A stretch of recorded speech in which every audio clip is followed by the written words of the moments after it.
Hello children, welcome to Asa education.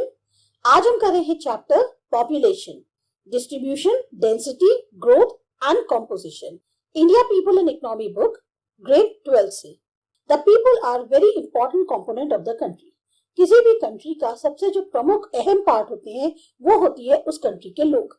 India is the second most populous country after China in the world with its total population of 1028 million as per 2001। तो India जो है China के बाद दुनिया में दूसरे number पे आता है जिसकी पॉपुलेशन बहुत ज्यादा है। 2001 की जो जनगणना थी उसके हिसाब से 1028 मिलियन पॉपुलेशन थी। India's population is larger than the total population of North America, South America and Australia put together। अब इंडिया की जो पॉपुलेशन है उसकी कंपैरिजन अगर हम नॉर्थ अमेरिका, साउथ अमेरिका और ऑस्ट्रेलिया इन सब की पॉपुलेशन को मिला ले तो भी इंडिया की पॉपुलेशन उससे ज्यादा है। More often it is argued that such a large population invariably puts pressure on its limited resources and is also responsible for many socio-economic problems in the country। इस बात को भी लेकर काफी ज्यादा बहस होती है कि इतनी बड़ी जो आबादी है वो काफी ज्यादा दबाव डालती है जो हमारे कंट्री के सीमित संसाधन है उनके ऊपर।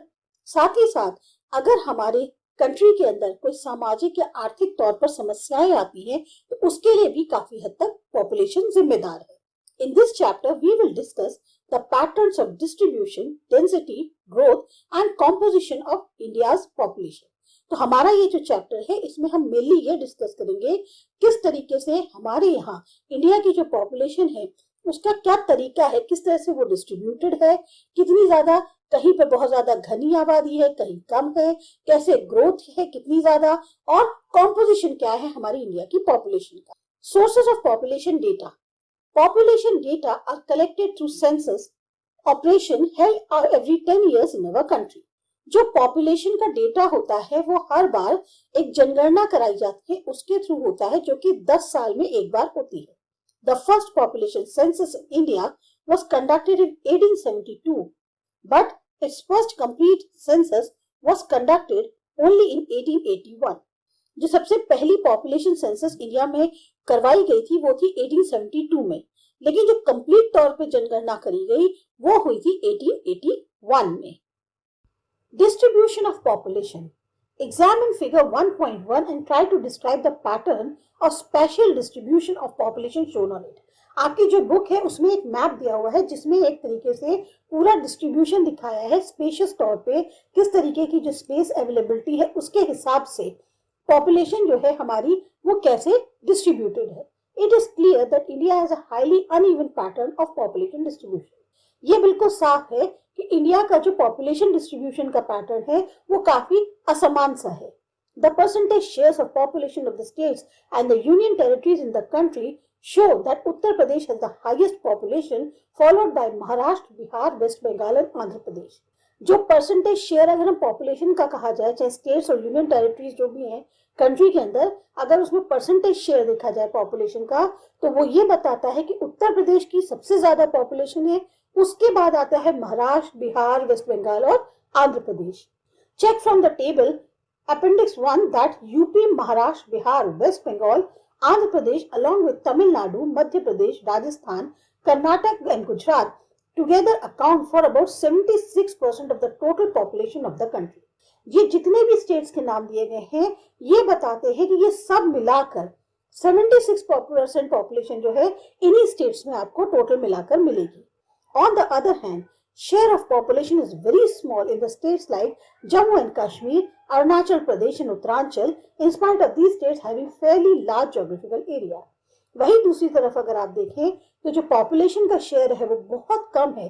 कौन कौन से स्टेट्स में, जैसे जम्मू एंड कश्मीर है 0.98% है, अरुणाचल प्रदेश 0.11% है या उत्तरांचल 0.83% है, जबकि इन स्टेट्स में जो ज्योग्राफिकल एरिया है वो काफी बड़ा है लेकिन पॉपुलेशन बहुत कम है वहां।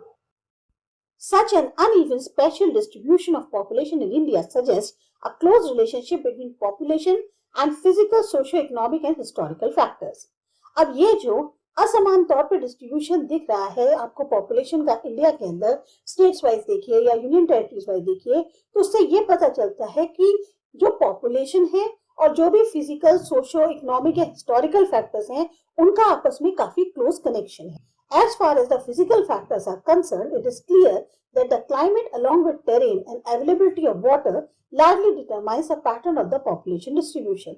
अब फिजिकल फैक्टर्स की अगर हम बात करें तो मौसम के साथ साथ जिस तरह की जमीन होती है, पानी की कितनी अवेलेबिलिटी है, इस पर डिटरमाइन करता है या इस पर पूरा तरीके से निर्भर करता है कि पॉपुलेशन का डिस्ट्रीब्यूशन कैसा है. Consequently, we observe that the North Indian plains, deltas and coastal plains have higher proportion of population than the interior districts of southern and central Indian states. Himalayas, some of the northeastern and western states. अगर हम ये देखें कि जो north Indian plains हैं, deltas हो गए, coastal planes हो गए, वहां पर जनसंख्या कहीं ज्यादा होती है बजाय जो अंदरूनी इलाके होते हैं जैसे सदर्न या सेंट्रल इंडियन स्टेट्स के कह लो, हिमालयाज के कह लो, या फिर नॉर्थ ईस्टर्न और वेस्टर्न स्टेट्स की बात करें तो नॉर्दर्न इंडियन प्लेन्स, डेल्टास और कोस्टल प्लेन्स में पॉपुलेशन बहुत ज्यादा है. However, development of irrigation, Rajasthan, availability of mineral and energy resources, Jharkhand, and development of transport network, Peninsula states, have resulted in moderate to high proportion of population in areas which were previously very thinly populated.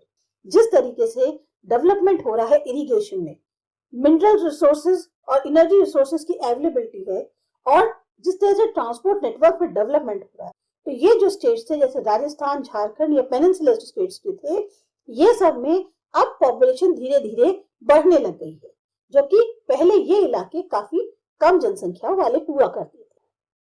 Among the socio-economic and historical factors of distribution of population, important ones are evolution of settled agriculture and agricultural development, pattern of human settlement, development of transport network, industrialization and urbanization. अगर हम socio-economic और historical factors की बात करें तो population का जो distribution है इन फैक्टर्स के अगर आधार पे देखा जाए तो किस कारण जो हुआ है उसमें मेन जो इंपॉर्टेंट फैक्टर्स आते हैं वो है सेटल्ड एग्रीकल्चर और एग्रीकल्चर डेवलपमेंट का होना, ह्यूमन जो सेटलमेंट हो रहा है उसके तरीके का किस पैटर्न से वो हो रहा है, ट्रांसपोर्ट नेटवर्क जब डेवलपमेंट हो गया, इंडस्ट्रियलाइजेशन हो गया, या फिर अर्बनाइजेशन, शहरीकरण होने लग गया. तो इस तरीके के फैक्टर्स जो हैं वो भी पॉपुलेशन डिस्ट्रीब्यूशन पर काफी ज्यादा उस पर डिपेंड करती है. It is observed that the regions falling in the river plains and coastal areas of India have remained the regions of larger population concentration. ये भी पाया गया है कि वो क्षेत्र जहां पर ज्यादातर नदियां होती हैं, प्लेन होते हैं, मतलब मैदानी इलाके हैं, नदी है, साथ ही साथ कोस्टल एरियाज जो हैं वो जो हैं सबसे ज्यादा भारी पॉपुलेशन के क्षेत्र रहे हैं. Even though the uses of natural resources like land and water in these regions have shown the sign of degradation, the concentration of population remains high because of an early history of human settlement and development of transport network. अगर हम ये देखें कि जो natural resources हैं यानी land और water, उनका इस्तेमाल यहाँ पर बहुत ज्यादा है. इसकी वजह से यहाँ पर अब एक तरह से कमी दिखाई देने लग गई है इन सब साधनों की. लेकिन तब भी जनसंख्या इन जगहों पे इतनी ज्यादा क्यों है? क्योंकि हमारा जो इतिहास है उसमें जो लोग बसे या जिस तरह से ट्रांसपोर्ट नेटवर्क का डेवलपमेंट हुआ, लोग जो है ज्यादातर इन्हीं इलाकों में बसते चले गए.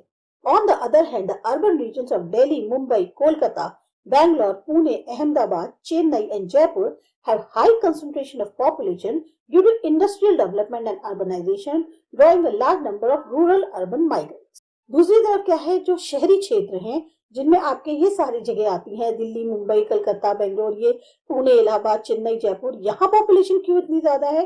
क्योंकि यहाँ पर इंडस्ट्रियल डेवलपमेंट हुआ है, शहरीकरण हुआ है, और जिसकी वजह से चाहे शहर के हो चाहे गांव के हो, सब लोग जो है काम की तलाश में इन्हीं जगहों पर आने लगे हैं. इस वजह से यहाँ पॉपुलेशन बढ़ती जा रही है. Density of population. Density of population is expressed as a number of persons per unit area. अब डेंसिटी कितनी है पॉपुलेशन की, ये कैसे पता चलेगा? जितने नंबर ऑफ पर्संस एक पर यूनिट एरिया में अवेलेबल हैं उसके हिसाब से डेंसिटी देखी जाती है.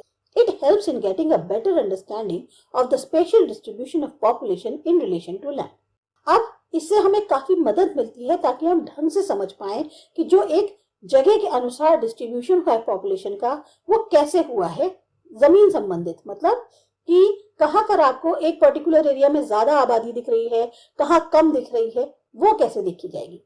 The density of population in India is 313 persons per square kilometer and ranked third among the most densely populated countries of Asia, following Bangladesh and Japan. जो डेंसिटी है पॉपुलेशन की इंडिया के अंदर, अगर 2001 से देखें तो सिर्फ 313 लोग एक पर स्क्वायर किलोमीटर में रहते हैं, और इस कारण वो तीसरे नंबर पे आती है जो सबसे डेंसली पॉपुलेटेड कंट्रीज हैं एशिया की, जिसमें बांग्लादेश में 849 पर्सन्स पर स्क्वायर किलोमीटर में रहते हैं, वहीं पर जापान में 334 पर्सन्स पर स्क्वायर किलोमीटर में रहते हैं. There has been a steady increase of about 200 persons per square kilometer over the last 50 years as the density of population increased from 117 persons per square kilometer in 1951 to 313 persons per square kilometer in 2001. लगातार जो है बढ़ोतरी हो रही है, लगभग 200 इंसान जो हैं पर स्क्वायर किलोमीटर बढ़ गए हैं पिछले 50 सालों में. यानी कि पहले अगर हम 1951 से कंपेयर करें तो 117 लोग पर स्क्वायर किलोमीटर में रहते थे, अब वो बढ़कर 313 हो गए हैं पर स्क्वायर किलोमीटर 2001 तक आते आते. The data in Appendix 1 gives an idea of spatial variation of population densities in the country, which ranges from as low as 13 persons per square kilometer in Arunachal Pradesh to 9,340 persons in the National Capital Territory of Delhi. आपकी जो data दिया हुआ है appendix 1 में, उसमें एक आपको idea मिल जाएगा कि किस तरीके से पॉपुलेशन डेंसिटी में वेरिएशन है. अब जैसे हमारी ही कंट्री के अंदर एक ऐसी जगह है जहां पर 13 इंसान पर स्क्वायर किलोमीटर के करीब रहते हैं, यानी अरुणाचल प्रदेश के अंदर. वहीं 9,340 लोग जो हमारी नेशनल कैपिटल टेरिटरी है दिल्ली की, उसमें पर स्क्वायर किलोमीटर में रहते हैं. Among the northern Indian states, West Bengal, Bihar and Uttar Pradesh have higher densities, while Kerala and Tamil Nadu have higher densities among the peninsular Indian states. अब अगर हम नॉर्दर्न इंडियन स्टेट्स की बात करें तो वेस्ट बंगाल में 903, बिहार में 880 और उत्तर प्रदेश में 690 हैं. इनकी हम हायर डेंसिटी मानते हैं, जबकि केरला में 819 और तमिलनाडु में 480 इनको हम हायर डेंसिटी मानते हैं पेनिनसुलर इंडियन स्टेट्स में. States like Assam, Gujarat, Andhra Pradesh, Haryana, Jharkhand, Odisha have moderate density. यहाँ पर population जो है वो moderate है, सामान्य है. The hill states of Himalayan region and northeastern states of India, including Assam, have relatively low densities, while the Union territories, excluding Andaman and Nicobar Islands, have very high density of population. जो पहाड़ी states हैं जैसे Himalayan क्षेत्र के हो गए या north eastern states हो गए जिसमें असम भी शामिल है, यहाँ बहुत कम डेंसिटी है पॉपुलेशन की. जबकि जो यूनियन टेरिटरीज हैं जिसमें अगर हम अंडमान निकोबार आइलैंड्स को छोड़ दें तो यहाँ पर पॉपुलेशन डेंसिटी बहुत ज्यादा है. The density of population as discussed in the earlier paragraph is a crude measure of human and land relationship. अब ये जो पॉपुलेशन डेंसिटी है, जैसा कि अभी हमने पहले पैराग्राफ में पढ़ा, बेसिकली ये क्या है, ये एक ह्यूमन और लैंड रिलेशनशिप को दर्शाती है. To get a better insight into the human-land ratio in terms of pressure of population on total cultivable land, the physiological and the agricultural densities should be find out which are significant for a country like India have a large agricultural population. अब अगर हम human-land ratio के बारे में ज्यादा और बेहतर जानना चाहते हैं कि किस तरीके का दबाव पड़ता है पॉपुलेशन का, जो इतनी भी कल्टिवेबल लैंड है हमारी, जितनी भी खेती बाड़ी वाली जमीन है, उसमें अगर पॉपुलेशन के उससे देखा जाए तो कितना दबाव पड़ता है, तो जो साइकोलॉजिकल और एग्रीकल्चरल डेंसिटीज वो कैसे निकाली जाएंगी कि एक ऐसी कंट्री जहां पर सबसे ज्यादा एग्रीकल्चरल पॉपुलेशन है, उसके लिए फिजियोलॉजिकल और एग्रीकल्चर डेंसिटीज जो हैं वो निकालना बहुत जरूरी है. Growth of population. Growth of population is the change in the number of people living in a particular area between 2 points of time. Growth of population का मतलब क्या हुआ कि एक पर्टिकुलर क्षेत्र में दो अलग अलग समय पर, मतलब दो समय के बीच में, अगर हम किसी एक पर्टिकुलर साल से कंपेयर करें और जैसे 2010 से लेके 2020 तक की अगर हम बात करें तो इसके बीच का जो टाइम पीरियड है, इसमें पॉपुलेशन यानी जो जितने नंबर ऑफ पीपल रह रहे थे उनके में कितना चेंज आया है. It's rate expressed in percentage. इसको दर्शाते हैं परसेंटेज के माध्यम से है. Population growth has two components, namely natural and induced. अब पॉपुलेशन ग्रोथ जो है दो तरीके से होती है, एक होती है नेचुरल और एक होती है इंड्यूस्ड. पहले हम नेचुरल किसको कहते हैं? While the natural growth is analyzed by accessing the crude birth and death rate. जो नेचुरल ग्रोथ है उसको एनालाइज किया जा सकता है अगर हम जो रफ कहना चाहिए है नेचुरल तौर पे बर्थ या डेथ रेट्स होती हैं उनका आकलन करें. The induced components are explained by the volume of inward and outward movement of people in a given area. Induced components क्या होते हैं उनको हम कैसे बता सकते हैं कि एक पर्टिकुलर एरिया के अंदर कितने लोग आए और कितने लोग बाहर गए. However, in the present chapter we will only discuss the natural growth of India's population. तो अभी हमारा ये जो प्रेजेंट चैप्टर है इसमें हम खाली जो नेचुरल ग्रोथ है इंडियन पॉपुलेशन की उसके बारे में बात करेंगे. The decadal and the annual growth rates of population in India are both very high and steadily increasing over time. जो दशकीय तौर पे या सालाना जो ग्रोथ रेट है पॉपुलेशन का इंडिया के अंदर वो दोनों ही बहुत ज्यादा हैं और दिन पर दिन बढ़ते जा रहे हैं समय के साथ. The annual growth rate of India's population is 2.4%. हमारे यहाँ जो एनुअल ग्रोथ रेट है इंडिया की पॉपुलेशन का वो लगभग 2.4% है. At this current rate of increase, it is estimated that the country's population will double itself in another 36 years and even surpass the population of China. जिस तरीके से जिस रेट से बढ़ोतरी हो रही है तो ये अनुमान लगाया जा रहा है कि जो कंट्री की पॉपुलेशन है वो आने वाले 36 सालों में डबल हो जाएगी और यहाँ तक कि हम पॉपुलेशन जो चाइना की है उससे भी आगे निकल जाएं. The growth rate of population in India over the last 1 century has been caused by annual birth rate and death rate and rate of migration and thereby showing different trends. जो growth rate है population का India के अंदर अगर पिछले एक century में देखें तो वो किस वजह से हुआ है, annual birth rate, death rate और जो जिस तरीके से माइग्रेशन हो रहा है तो ये जो है इसके बेसिस पे जो है अलग अलग ट्रेंड्स देखने को मिलते हैं.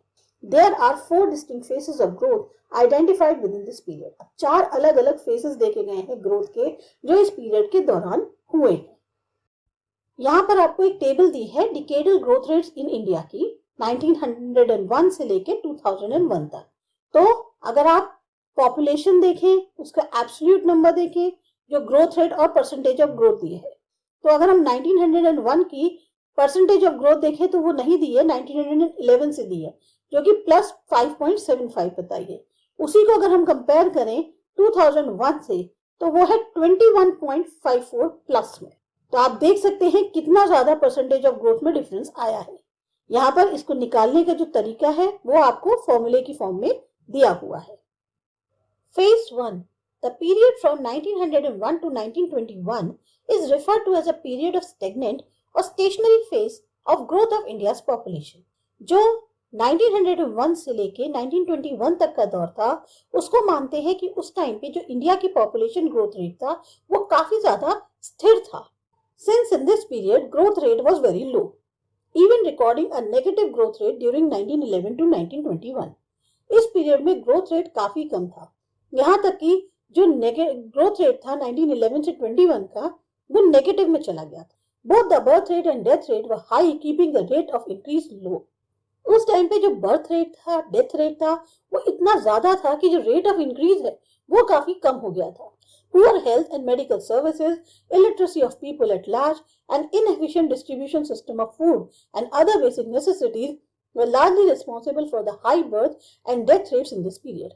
लोगों का स्वास्थ्य उतना अच्छा नहीं था, मेडिकल सर्विसेज ना उस टाइम पे बहुत अच्छी थी, लोग पढ़े लिखे बहुत कम थे इसलिए उनकी तादाद बिना पढ़े लिखे लोगों की बहुत ज्यादा थी. जो फूड और जो बाकी बेसिक नेसेसिटीज होती है उनका जो डिस्ट्रीब्यूशन होता है वो सही तरीके से नहीं हो पा रहा था. इसकी वजह से जो है बहुत ज्यादा बर्थ और डेथ रेट्स जो है इस पीरियड में हो रही थी. फिर दूसरा दौर आया फेज 2, द डिकेड 1921 to 1951 का. Are refer to as the period of study population growth. इस पीरियड में जो है एक बहुत ही मतलब क्या चाहिए नॉर्मल तौर पे ग्रोथ रेट हो रहा था, ग्रोथ हो रही थी पॉपुलेशन की. An overall improvement in health and sanitation throughout the country brought down the mortality rate.